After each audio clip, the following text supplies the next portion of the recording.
অন্তর্বর্তী সরকারের প্রধান উপদেষ্টা ডক্টর মোহাম্মদ ইউনূস 2026 সালের এপ্রিলের প্রথমার্ধে জাতীয় নির্বাচন অনুষ্ঠানের ঘোষণা দিয়েছেন। তবে তার এই সিদ্ধান্তকে ঘিরে শুরু হয়েছে ব্যাপক বিতর্ক। বিএনপির জাতীয় স্থায়ী কমিটির সদস্য আমির খসরু মাহমুদ চৌধুরী বলেছেন, এই সরকারের অধীনে সুষ্ঠু নির্বাচন নিয়ে সংশয় রয়েছে। রোববার দুপুরে চট্টগ্রামে তিনি একথা বলেন। দেশে ফিরছেন শেখ হাসিনা, আগামী নির্বাচনে লড়বে আওয়ামী লীগ, যা বললেন কাদের। বুকের ভিতর তুমুল ঝড়, বুক পেতেছি গুলিকর। মৃত্যুর আগে আবু সাঈদের এই বক্তব্য শুধু বাংলাদেশ নয়, গোটা পৃথিবীকে জানান দিল, জালিমের বিরুদ্ধে সাহস করে এভাবেই জীবন দিতে হয়।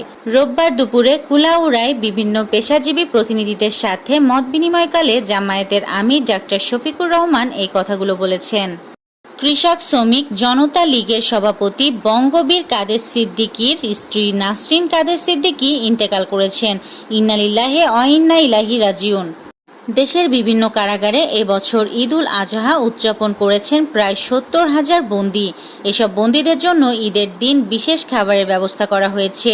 বন্দীরা পরেছেন নতুন পোশাক এবং থাকছে সাংস্কৃতিক আয়োজন। কারা কর্তৃপক্ষের এ ধরনের উদ্যোগে বন্দীদের মাঝে ঈদের আনন্দ কিছুটা হলেও ভাগাভাগি করে নেওয়া সম্ভব হচ্ছে। তাপমাত্রা নিয়ে দুঃসংবাদ দিল আবহাওয়া অধিদপ্তর। খুলনা বিভাগ এবং রাজশাহী, রংপুর ও পঞ্চগড় জেলার উপর দিয়ে মৃদু তাপপ্রবাহ বয়ে যাচ্ছে বলে জানিয়েছে আবহাওয়া অধিদপ্তর।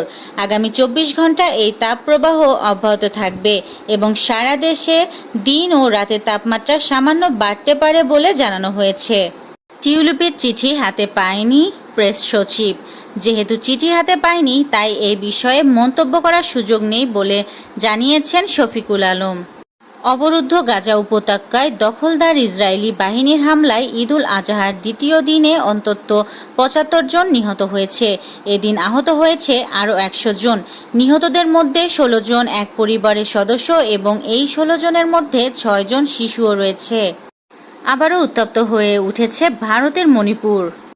আমি মনে করি না যে ইসরায়েল ইচ্ছাকৃতভাবে প্রত্যেক ফিলিস্তিনিকে হত্যা করার চেষ্টা করেছে, তাই সেখানে যা ঘটেছে তা আমি গণহত্যা হিসাবে দেখছি না। দ্বিতীয়বারের মতো করোনা ভাইরাসে আক্রান্ত হয়েছেন নেইমার। তার ক্লাব সান্তোসের পক্ষ থেকে দেওয়া এক বিবৃতিতে বিষয়টি নিশ্চিত করা হয়েছে।